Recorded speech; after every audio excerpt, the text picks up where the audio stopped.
오늘 본문 말씀은 누가복음 9장 23절, 24절인데요. 이 내용이 다른 복음서에도 나옵니다. 마가복음에는 이렇게 써 있습니다. 우리 같이 읽어보겠습니다. 시작. 무리와 제자들을 불러 이르시되 누구든지 나를 따라오려거든 자기를 부인하고 자기 십자가를 지고 나를 따를 것이니라. 아멘. 우리가 동영상에서도 본 것처럼 예수님을 따르는 무리가 있었고 제자가 있었어요. 그 무리라고 한다면 요즘에 연예인이나 운동선수를 따라다니는 팬이라고 볼 수도 있겠고, 또 제자라고 한다면 주님의 말씀을 따라가는 그런 삶을 사는 사람이라 할 수 있을 것입니다. 오늘 말씀을 읽은 내가, 또 동영상을 본 내가, 그리고 나 스스로를 돌아본 나의 믿는 모습이 주님의 팬 같은 모습일까? 아니면 주님의 제자 같은 모습일까? 반드시 8월 한 달 꼭 한번 생각해 보시고 수정하고 고쳐야 될 부분이 있다면 고쳐서 주님의 제사가 되시기를 주의 이름으로 기원드립니다. 아멘. 팬과 제자는 어떤 뜻인가 하고 사전을 찾아봤어요. 팬은 운동경기나 선수 또는 연극, 영화, 음악이나 배우, 가수 등을 열광적으로 좋아하는 사람이 팬입니다. 예수님을 따르는 무리들도 제자가 아니라면 팬으로 표현할 수 있겠죠. 근데 제자는 스승으로부터 가르침을 받거나 받은 사람, 그 스승의 가르침을 따르는 사람을 제자라고 하고, 네이버 사전에 나와 있는데 기독교에서 제일 먼저 제자라는 이야기가 나온 것 같아요. 기독교에서는 예수님의 가르침을 받아 그의 뒤를 따르는 사람을 제자라고 한다, 이렇게 기록하고 있습니다. 주님은 우리를 부르실 때에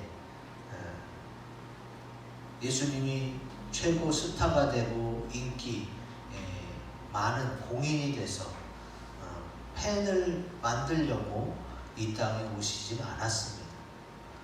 주님은 주님의 사랑하는 신부가 되며 제자가 되며 또 주님과 하나 되어서 천국에서 영원히 살아갈 사람을 데리러 이 땅에 오신 줄로 믿습니다. 그래서 우리는 주님을 따라가는 그 제자가 돼야 될 텐데, 주님을 따라가려면 어떻게 해야 되느냐? 우리 굵은 글씨 같이 읽어봅니다. 시작. 자기를 부인해야 됩니다. 아멘. 오늘 말씀에 나와 있죠. 누가복음 9장 23절. 우리에게 이르시되 아무든지 나를 따르려거든 자기를 부인하고, 이렇게 나왔어요. 그러면 자기를 부인한다는 것은 무슨 뜻일까? 사실 우리가 얼마 전 설교에서도 하나님의 형상대로 지음받은 나를 사랑하고 나를 존중하자, 나를 아끼자 계속 설교했는데, 성경에서는 자기를 부인하라는 내용도 나와요. 그럼 이게 서로 모순되는 이야기냐? 그게 아닙니다. 하나님의 형상대로 지음받은 나는 존중하고 사랑해야 되지만 하나님의 형상대로 지음받은 내가 아닌 이 세상 정욕을 쫓아가는 나는 부인하고 버리라는 뜻이에요. 자, 그래서 찾아봤습니다.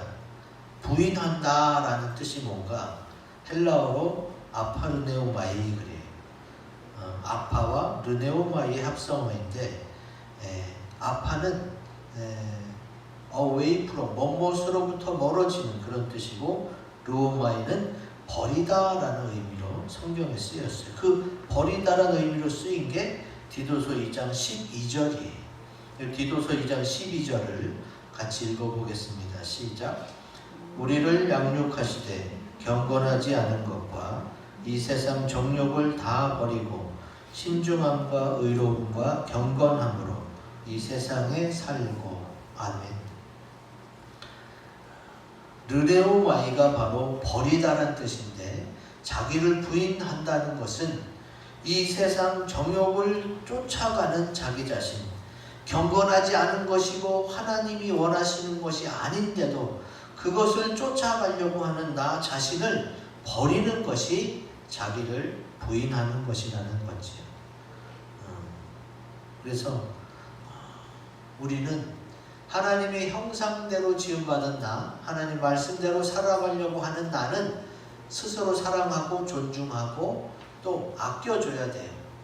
그러나 눈에 보이는 이 세상 욕심 따라서 세상에서 잘 되고 싶은 마음, 세상 정욕을 추구하는 나, 세상에서 높아지고 싶어하는 나, 그냥 세상에 있는 돈은 다 갖고 싶어하는 그런 나는 버려야 된다.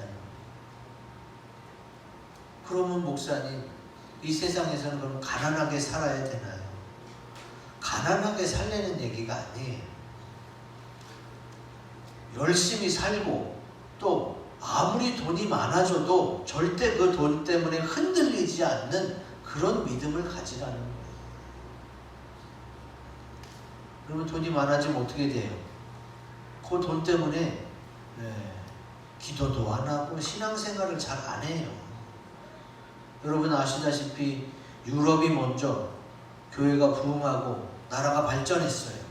근데 지금 유럽에 가면 그렇게 잘 지었던 교회가 술집이 되고 극장이 되고, 이제 유럽에서는 교회 다니는 사람을 만나기 너무 어려워요. 왜 그렇게까지 됐느냐? 첫 번째 이유가 뭐예요? 기도는 교회는 기도하는 집이에요. 그러니까 교회는 기도해야 돼요. 목회자가 기도해야 되는데 목회자가 어떻게 해요? 국교가 기독교이다 보니까 나라에서 성직자에게 월급을 줍니다. 그러니까 어떻게 해요? 기도가 약해지죠. 기도 안 하고 설교 좀 못해도 월급은 따박따박 나오니까. 안 그러면 좋겠지만 인간에게는 이 경제적인 것 때문에 믿음이 왔다 갔다 합니다. 그래서 돈 때문에 왔다 갔다 하지 않는 그런 믿음이 되면 그때는 부자가 됩니다. 그런데 그냥 계속 돈 때문에 왔다 갔다 하면 돈이 많으면 더 주님을 버릴 확률이 높기 때문에 주님은 오히려 낮은 곳에서, 부족한 곳에서 기도하도록 그렇게 인도하시는 거지. 이 세상에서 무조건 잘 되면 안 되고 돈 많이 벌면 안 된다가 아니에요. 6일 동안 열심히 일하라고 했으니까 열심히 일하고 열심히 살아내야죠. 그런데 그 삶의 목표를 이 세상 정욕에다 두면 안 된다는 얘기예요. 내가 돈을 더 많이 벌기 위해서 주일 예배까지 빠져가면서 일해야 되는 것도 아니고, 내가 더 높아지기 위해서 윗사람들 골프 치러 다니는데 쫓아가고 예배 빠지고 그래야 되는 것도 아니란 말이에요. 세상을 살다 보면 지금 말씀드린 게 다 필요합니다. 어떻게 실력만 갖고 높아질 수가 있어요? 분명히 관계도 큰 영향을 미칩니다. 그런데 그거는 이 세상 임금인 마귀가 원하는 방법이고, 그런 방법으로 세상은 가고 있어요. 그래서 이 세상의 마지막은 불로 멸망하게 되어 있어요. 분명히 성경에 써 있습니다. 우리가 이 세상에 살지만 그렇게 멸망하는 길로 가지 않기 위해서 멸망하는 길로 가는 이 세상 정욕을 쫓는 나 자신은 부인하고 버리라는 거예요. 그렇게 될 때에 예수님이 원하시는 길로 갈 수 있게 되는 거지. 예수님께서도요, 자기를 부인하셨어요. 예수님이 자기를 어떻게 부인하셨어요?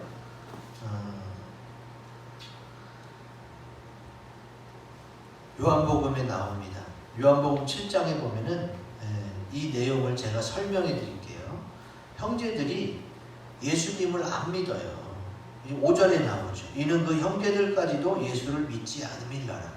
예수님이 이제 하나님의 말씀을 증거하고 또 하나님의 보내신 메시아로서 공생애를 시작했는데 예수님의 형제들까지 예수님을 안 믿고 유대로 가서 한번 해보시오. 마음껏 해보시오. 얼마나 사람들이 따르나 봅시다. 이런 식으로 안 믿으니까 예수님이 어떻게 했어요? 나는 안 올라간다. 니네 올라가라. 이렇게 해놓고 마지막 10절에 보면은 형제들이 명절에 올라간 후에 자기도 올라가시되 그랬어. 그럼 예수님이 형제들을 속인 게 되잖아요. 예수님이 주일을 하는데 거짓말하나? 이렇게 오해할 수가 있는데요. 자, 형제들이 이렇게 나를 무시하고 나를 인정하지 않아. 다른 사람은 몰라도 내 가족, 내 형제만큼이라도 나를 인정해주고 나를 지원해주면 좋겠는데 가족과 형제에게까지 인정받지 못하는 내가 뭘 할 수 있겠어? 하고 자기를 비관하지 않는 게 그게 자기를 부인하는 거예요. 세상적으로 가려는 나도 내가 부인해야 되지만 주님의 일을 하는 데 있어서 자꾸 걸림돌이 생기고 방해가 있고 또 자존심이 짓밟히고 무시당하는 그런 나도 있잖아요.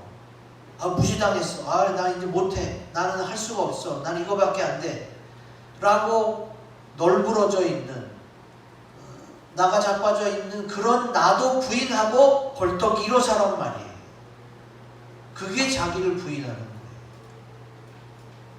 나를 부인하는 거 세상으로 향하는 나도 부인해야 되지만 주의를 하는 데 있어서 자꾸 좌절감이 들고 나는 못한다는 약한 생각이 드는 그런 나도 부인하고 아니야. 주님은 하실 수 있어.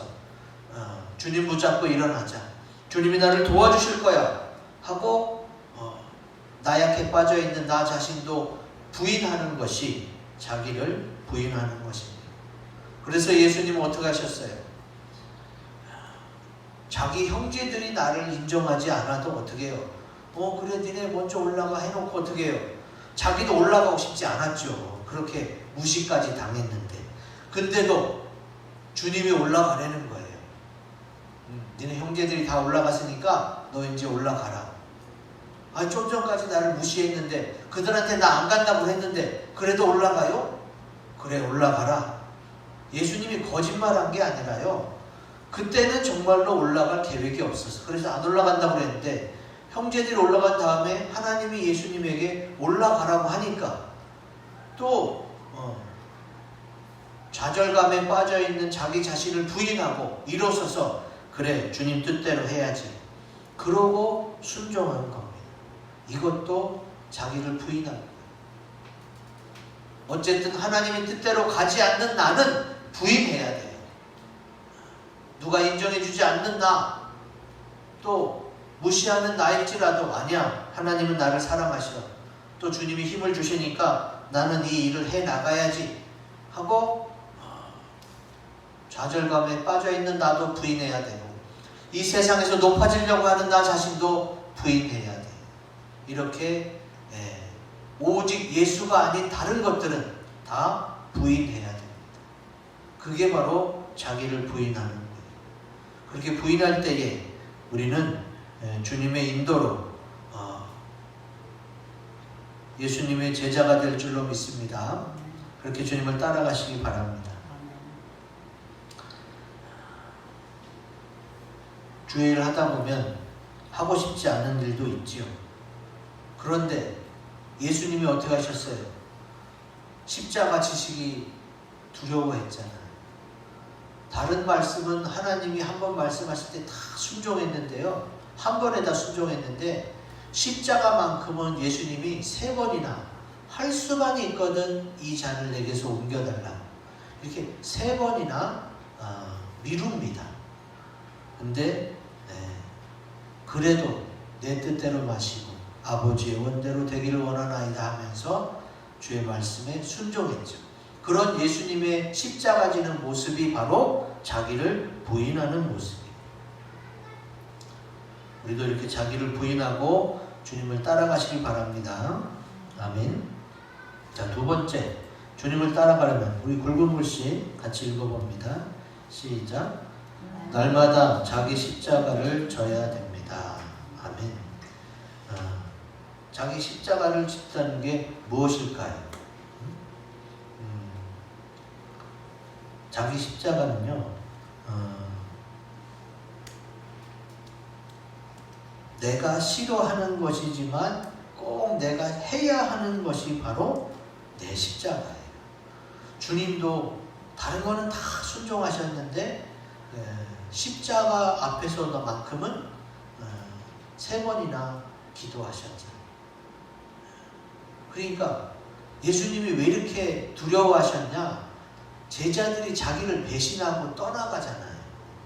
십자가가 너무 아프고 무서워서 이 잔을 옮겨달라는 게 아니라 내 사랑하는 제자들이 하나같이 예수님을 배신하고 도망가는 게 너무 가슴 아파서 주여 이런 방법 말고 다른 방법으로 구원을 이루면 안 됩니까? 하고 하나님께 기도했던 거예요.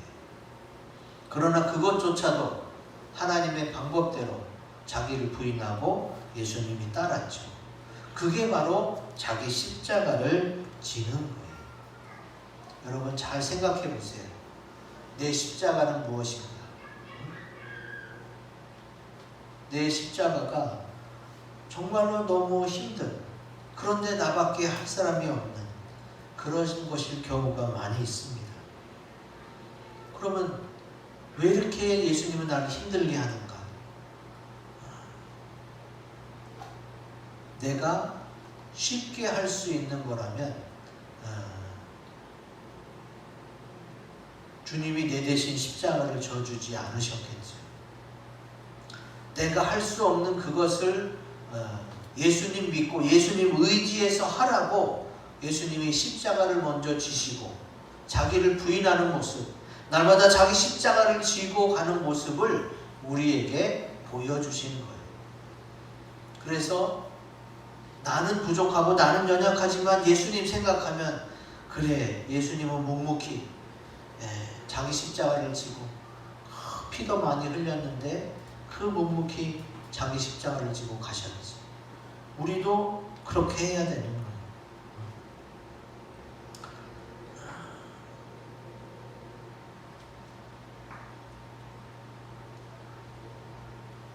사도 바울이 자기 십자가를 지기 위해서 어떻게 했는지 우리 고린도전서 15장 31절을 같이 읽어봅니다. 시작. 형제들아, 내가 그리스도 예수 우리 주 안에서 가진 바 너희에 대한 나의 자랑을 두고 단언하노니 나는 날마다 죽노라 그랬어. 사도 바울이 나는 날마다 죽는다고 그랬어요. 그럼 도대체 뭘 죽이는 거예요? 이 세상 정욕대로 가고 싶은 그 자기 자신을 자기가 죽이는 거예요. 그게 자기를 부인하는 거죠. 사도 바울이 날마다 자기를 부인하면서 자기 십자가를 지고 가려고 노력했단 말이에요. 뭐 사도 바울이야 뭐 위대한 사람이고 훌륭한 사람이니까 그러지. 나는 그 정도가 못 돼요. 그럼 여러분 예수를 따르는 팬이 될 겁니다. 그냥 무리 중에 하나가 될 겁니까? 여러분 기억하세요. 팬은 언제든지 자기가 좋아했던 스타를 바꿀 수가 있고 버릴 수가 있어요. 그래서 팬이 좋은 것 같지만 예수님과 나와 팬의 관계라면 사실은 아무것도 아닌 거죠. 근데 예수님과 나와 제자의 관계라면 십자가의 피로 하나가 이루어진 깊은 관계라면 나는 예수님을 따라가야 되는 거예요. 그냥 예수님이 좋을 때만 좋아하고 시간 지나고 세월 흐르면 안 좋아하는 그런 팬이 아니라 나는 예수님의 큰 은혜를 입었으니 난 예수님의 제자로 살아가야겠다 하고 날마다 자기 십자가를 지고 가야 되는 것이지. 자기 십자가를 지고 가는 것은 결코 쉬운 일은 아닙니다. 그런데 사도행전에 보면 자기를 부인하고 자기 십자가를 지고 가기 위해서 노력했던 그런 사도들의 모습이 나와요. 같이 한번 보겠습니다. 사도행전 2장 46절 같이 읽습니다. 시작.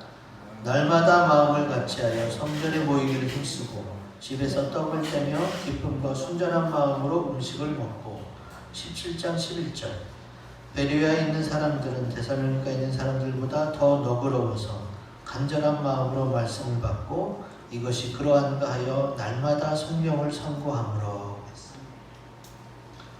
자, 이들이 날마다 한 게 뭐예요? 마음을 같이 했고 성전에 모이기를 힘썼어요. 날마다 성경을 묵상했어요. 이것이 왜 필요해요? 자기 십자가를 지고 가기 위해서 이런 노력들이 필요하단 말이에요.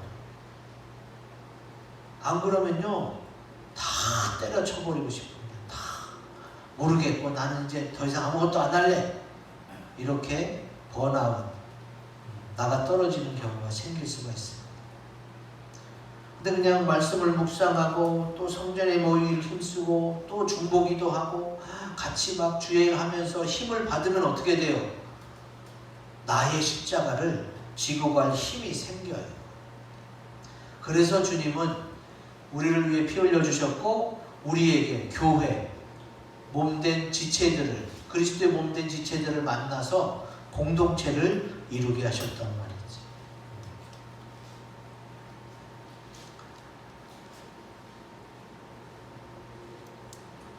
자기 십자가를 지고 가는 것 결코 쉽지만은 않지만 그래서 주님이 우리 주님의 몸된 교회와 지체들을 만나게 해주시고 또 인도해 주시고 도와주세요. 그냥 주님이 탁 던져놓고 이제 네가 알아서 해. 주님은 그런 분이 아니에요. 주님은 처음서부터 어떻게 해요? 계속 지켜보시고 준비해 놓은 것을 만나게 하시고 그 일을 잘 하는지 계속 따라간단 말이에요. 함께 해주시는 분이 바로 주님이세요. 제가 읽은 예화 가운데 이제 아내가 시력이 저하돼서 이제 눈이 안 보이게 됐어. 그 아내를 남편이 혼자 살아갈 수 있게, 왜냐하면 남편도 이제 시한부 인생을 살기 때문에 자기가 먼저 죽으면 아내가 혼자서 남편 없이도 살아가는 연습을 해야 돼. 그래서 그 남편이 이 여인을 데리고 매일 집 앞에 있는 버스 정류장 가서 이렇게 가서 몇 발자국 이렇게 여기서 버스 몇 번 오면 시각장애인을 위해서 거기 음성도 지원이 됩니다. 몇 번 버스가 왔습니다. 그러면 딱 타고 가는 거예요. 그리고 그렇게 10번, 20번을 연습하고 이제 여보, 나는 혼자 있을 테니까 당신이 한번 혼자 해봐. 얼마든지 화이트 케어라고 해서 하얀 지팡이 있죠? 그거 가지고 이렇게 바닥 두들겨 가면서 할 수 있거든요. 사실 옆에 누가 있다가 갑자기 혼자 하려면 두렵고 떨리죠. 그러나 그렇게 사랑하는 남편이 그렇게 부탁을 하니까 어떻게 해요? 혼자 가기 시작했어요. 짧은 거리고 또 가깝다 보니까 금방 하게 됐는데 버스에 타니까 그 버스 기사가 얘기해 주는 거예요. 아줌마는 참 행복하겠어요. 왜요? 맨날 남편이 저렇게 자전거 타고 막 길을 쓰고 따라오니까 참 사랑이 넘치는 부부 같아요. 그제서야 깨달은 거죠. 남편은 아내에게 혼자 가라고 해놓고 한 번도 혼자 가게 한 적이 없는 거예요. 계속 옆에서 지켜봤고 버스 잘 타는지 또 그 버스를 자전거로 따라가면서 내려야 될 정류장에 잘 내리는지를 계속 지켜봤다.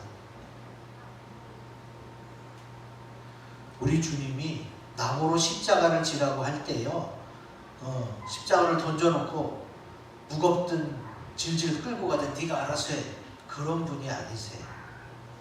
그냥 내가 그 십자가를 지고 내 사명을 감당하려고 노력하고 할 때에 주님이 묵묵히 계속 지켜보시면서 도와주세요.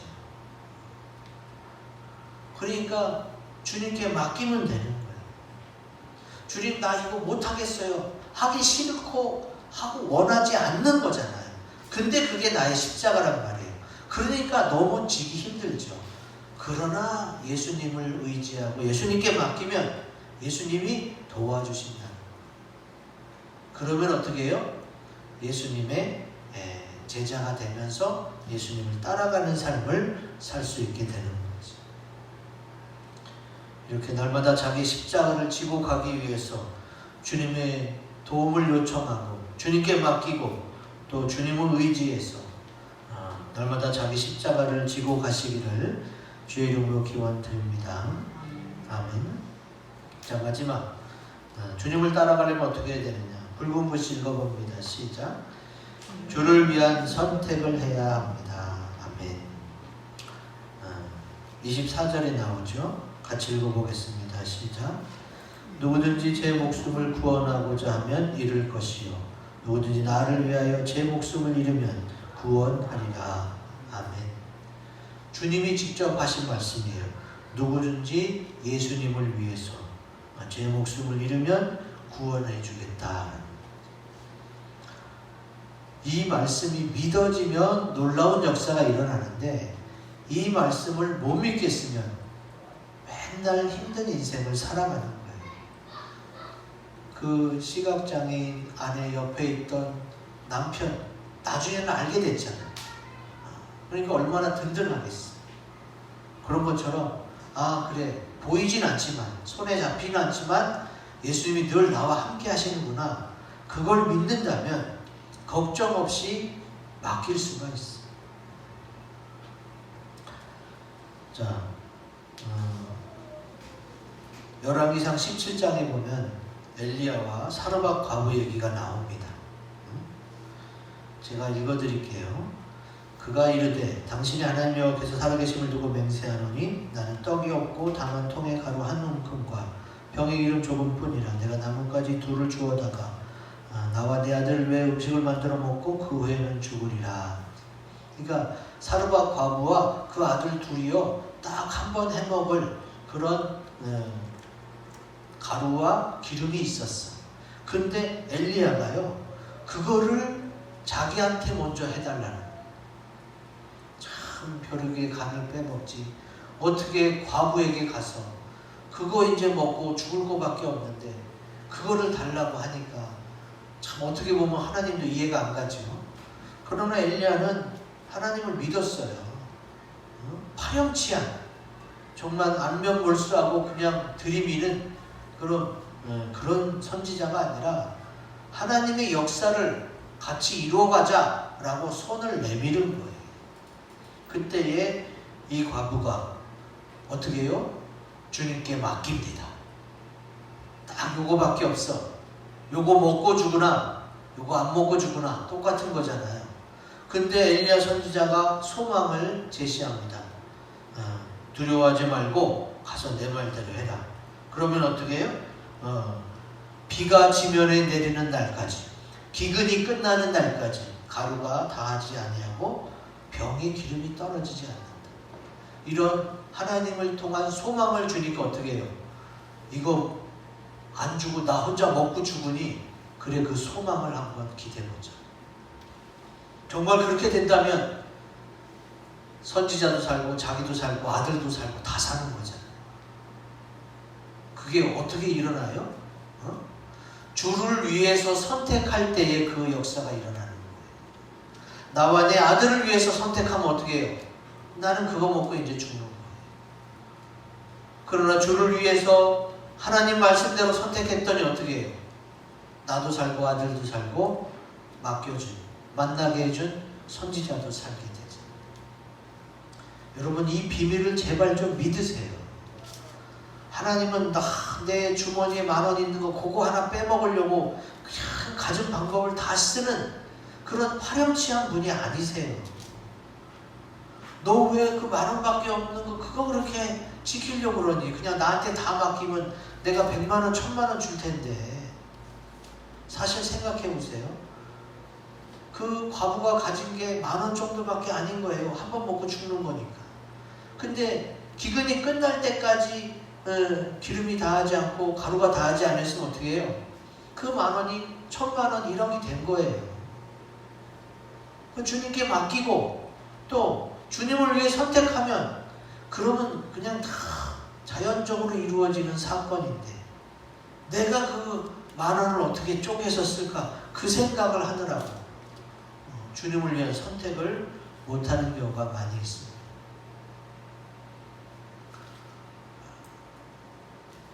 목사님이야 뭐 어차피 주님을 위해 사니까 그런 선택이 쉬울지 모르지만 일반 성도는 아니에요 라고 여러분이 그렇게 생각하실 수가 있어요. 그런데 주님은 목사라고 해서 더 챙겨주고 그런 게 아니에요. 주를 믿는 모든 자에게 오늘 말씀하고 계시잖아요. 나를 위해서 선택하면 어떻게? 내가 다 책임져 주겠다. 내 생각에는 주님을 위한 선택보다 내 선택이 훨씬 나은 것 같아 보일지 모르지만 사르밧 과부처럼 그래 이 선지자가 말하는 그 하나님을 나도 믿고 있으니 그 하나님을 믿어보자. 하나님이 이 선지자를 통해 나와 내 아들을 구하시려고 이 선지자를 내게 보내셨을 줄 누가 알냐? 그리고 그런 믿음으로 주를 위한 선택을 하게 되지. 여러분 제발 그래 보세요. 그러면 주님 오실 때까지 내가 천국에 갈 때까지요 주님이 다 책임져줘요. 주를 위한 선택을 하면 할수록 더 많은 것을 부어주시고 채워주시고 인도해 주시고 물론 주를 위한 선택을 할 때에 이렇게 좋은 일만 있는 건 아니에요. 어떤 일도 있느냐? 디모데후서 1장 8절 같이 읽어봅니다. 시작. 그러므로 너는 내가 우리 주를 증언함과 또는 주를 위하여 갇힌 자 된 나를 부끄러워하지 말고 오직 하나님의 능력을 따라 복음과 함께 고난을 받으라. 주를 위해서 갇힌 자도 될 수 있고 주를 위해서 고난도 받을 수 있어요. 항상 좋은 것만 있는 건 아니죠. 그러나 주를 위해 선택하게 되면 어떻게 해요? 주님이 책임져 주신단 말이에요. 그게 좋은 거란 말이지. 그래서 주님이 주를 위해 선택한 그 결과는 그게 갇히고 고난을 받고 시험일지라도 주님이 책임져 주십니다. 주님이 책임져 주시는 내용이 누가복음에 나오죠. 누가복음 22장 28절에서 30절 같이 읽어봅니다. 시작. 너희는 나의 모든 시험 중에 항상 나와 함께한 자들인즉 내 아버지께서 나라를 내게 맡기신 것 같이 나도 너희에게 맡겨 너희로 내 나라에 있어 내 상에서 먹고 마시며 또는 보좌에 앉아 이스라엘 12지파를 다스리게 하려 하노라. 아멘. 이게 예수님이 제자들에게 하신 말씀이에요. 제자들이 어떻게 했어요? 주를 위해 선택하고 주를 따라가니까 고난이 있고 시험이 있어요. 그런데 그 고난과 시험을 어떻게 해요? 주님이 다 갚아주시잖아요. 이 땅에서는요 오래 살아야 100년이에요. 100살 넘게도 살아가지만 앞으로 이제까지 살아왔으니까 앞으로 반 정도 더 남았다 치면은 그게 다라고. 세월이 이렇게 빨리 흘러서. 그런데 천국은 어때요? 천국은 영원이란 말이에요. 지금 내가 믿음으로 주님 앞에 드리고 또 주를 위해 선택한 것이 저 종과 동록이 해하지 못하는 그 영원한 천국에서 내가 영원히 누릴 기업과 유업과 상급이 된단 말이지. 이게 얼마나 감사하고 얼마나 확실한 투자예요. 이것은 믿음으로 가능한 것. 사르밧 과부가 나와 내 아들을 살리기 위해 하나님이 보내준 선지자일도 모르다 하고 믿음으로 섬겼던 것처럼 주를 위해 선택하면 어떻게 된다? 하나님이 확실히 책임져 주신다. 이거는 주의 종 목사에게만 그런 건 아니에요. 주님을 믿는 모든 사람, 오늘 말씀을 듣고 말씀을 읽는 모든 사람에게 주님이 이렇게 동일하게 약속해 주신 줄로 믿습니다. 그렇기 때문에 오늘 말씀을 들은 우리는 날마다 자기를 부인하고 이 세상 정욕대로 살아가고 싶어하고 또 좌절감에서 넘어져 있는 나를 부인하고 일어나서 하나님이 내게 맡겨신 내 십자가를 지고 주님을 따라가며 주님을 위한 선택을 해서 주님과 제사가 되시기를 주의 이름으로 기원드립니다. 아멘. 이 말씀을 가지고 우리 합심해서 기도하는 시간을 갖겠습니다.